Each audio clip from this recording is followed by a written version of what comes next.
So in this video, we are going to go about how to go about a civil wedding in Norway. And if this is something that is of interest to you, sit back, relax, and let's get to this. My name is Mwangi Bjørn, and the process of having my civil wedding in Norway was a real headache because I was trying to gather information without much help. So this is what inspired me to do this video, to help someone out there so that you don't have to go through the same thing that I went through. Without further ado, we are going to get into it. You better turn up. The marriages in Norway are foreseen by the tax administration. Funny, right? But this is the body that handles all marriages in Norway.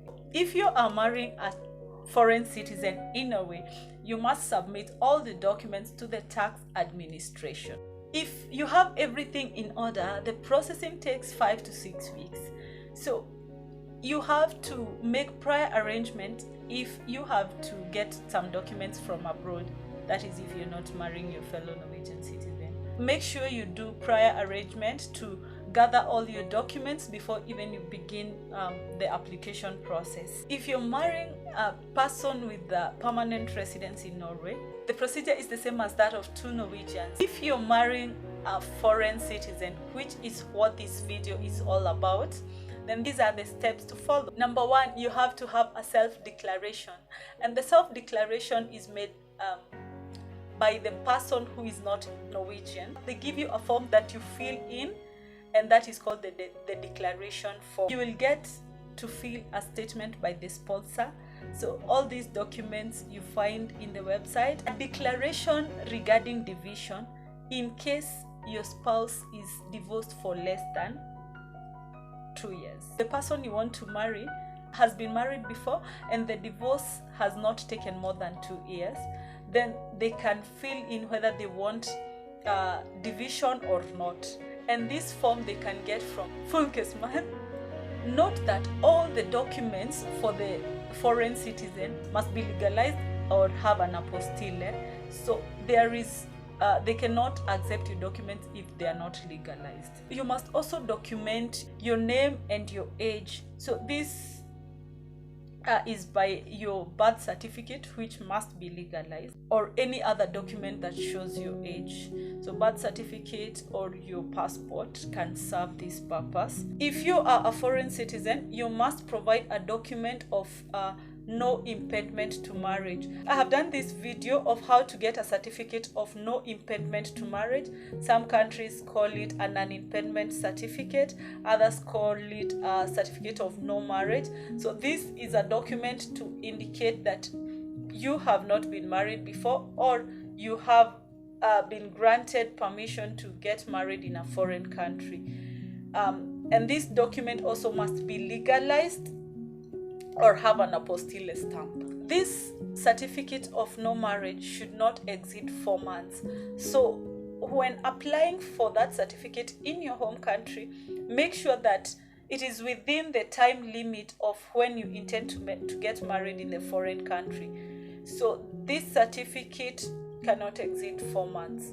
Make your planning based on that. In case these documents are not in English or Norwegian, you must have a translation. And for you to submit these documents, you must submit the original and the translated one plus the copy.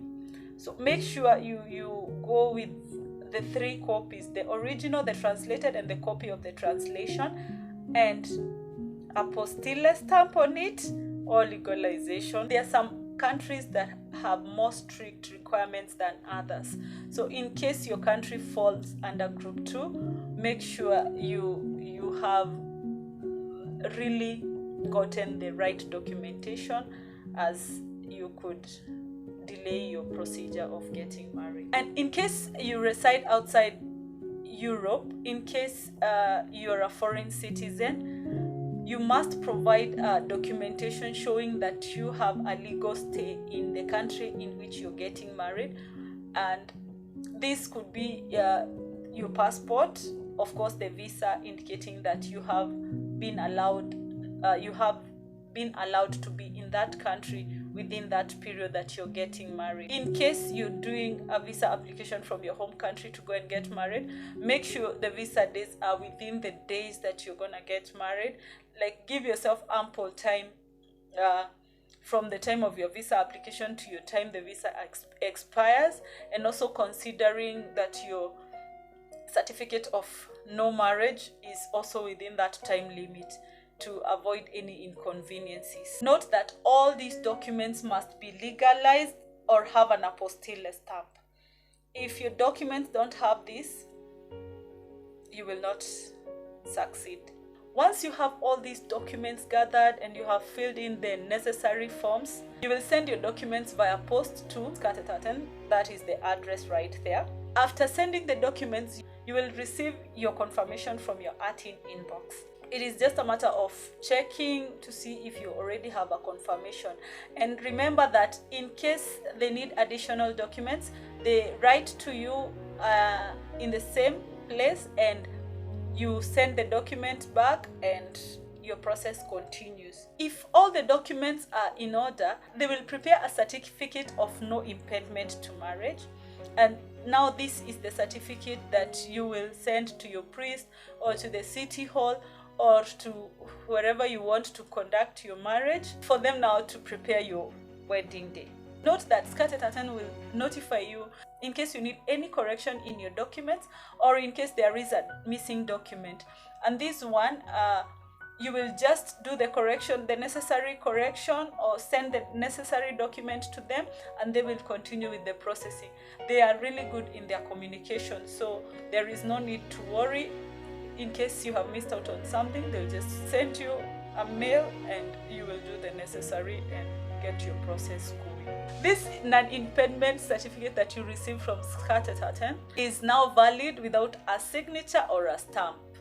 They will send it in your ATIN inbox. In case you opt out of digital communication, they will send to the bride, in this case, to the post of the bride in this case, or to the younger one in case it's a same gender marriage. They will send to the younger one.